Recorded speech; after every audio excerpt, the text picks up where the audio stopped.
Hello friends, easy ആയിട്ട് വളരെ ചുരുങ്ങിയ സമയം കൊണ്ട് വെജിറ്റബിൾ ഒന്നും കട്ട് ചെയ്യാതെ നമുക്കൊരു സാമ്പാർ ഉണ്ടാക്കിയാലോ? ഫ്രോസൺ വെജിറ്റബിൾ കൊണ്ട് ഒരു അടിപൊളി സാമ്പാർ.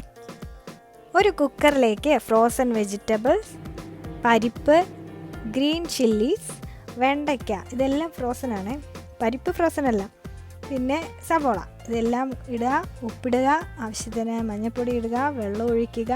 എന്നിട്ട് കുക്കറിൽ ഒരു 3 വിസിൽ കേൾക്കുന്നത് വരെ വേവിക്കുക. ഇത് വേവുന്ന സമയം കൊണ്ട് നമുക്ക് കുറച്ച് പുളി ചൂടുവെള്ളത്തിൽ ഇട്ട് വയ്ക്കാം. അതുപോലെ പാൽക്കായം ആണ് ഞാൻ യൂസ് ചെയ്യുന്നത്. അത് കുറച്ച് ചൂടുവെള്ളത്തിലിട്ട് ഡിസോൾവ് ചെയ്യണം. എന്നിട്ട് പാനിൽ ഓയിൽ ഒഴിക്കുക. ഉലുവ, ജീരകം, ഉണക്കമുളക്, തേങ്ങ കൊത്ത് അല്ലെങ്കിൽ തേങ്ങ ചിരകിയത് ഇട്ട് മൂപ്പിക്കുക. അതിലേക്ക് കുറച്ച് മല്ലിപ്പൊടിയും കാശ്മീരി മുളക് പൊടിയും ചേർത്ത് മൂപ്പിച്ചെടുക്കുക. ഇത് നല്ല പേസ്റ്റ് പോലെ നരച്ചെടുക്കാം. സാമ്പാറിലെ എയറെല്ലാം പോയി കഴിയുമ്പോഴത്തേക്കും അത് തുറന്ന് വെച്ച് തിളപ്പിക്കുക. അതിലേക്ക് ഈ പേസ്റ്റ് പോലെ അരച്ച് വെച്ചതും പിന്നെ കായവും പുളിവെള്ളവും ചേർത്ത് നല്ലോണം തിളപ്പിക്കുക. ഇനി നമുക്ക് താളിച്ച് ചേർക്കാം. അതിനായിട്ട് പാനിൽ ഓയിൽ ഒഴിക്കുക. കടുക് പൊട്ടിയ ശേഷം ചെറിയ ഉള്ളി ഇട്ട് വഴറ്റുക. ഉണക്കമുളക് ചേർക്കുക. പിന്നെ കറിവേപ്പില ഇടുക. എന്നിട്ട് ഇതെല്ലാം സാമ്പാറിലേക്ക് ചേർത്ത് ഇളക്കുക. സാമ്പാർ റെഡി.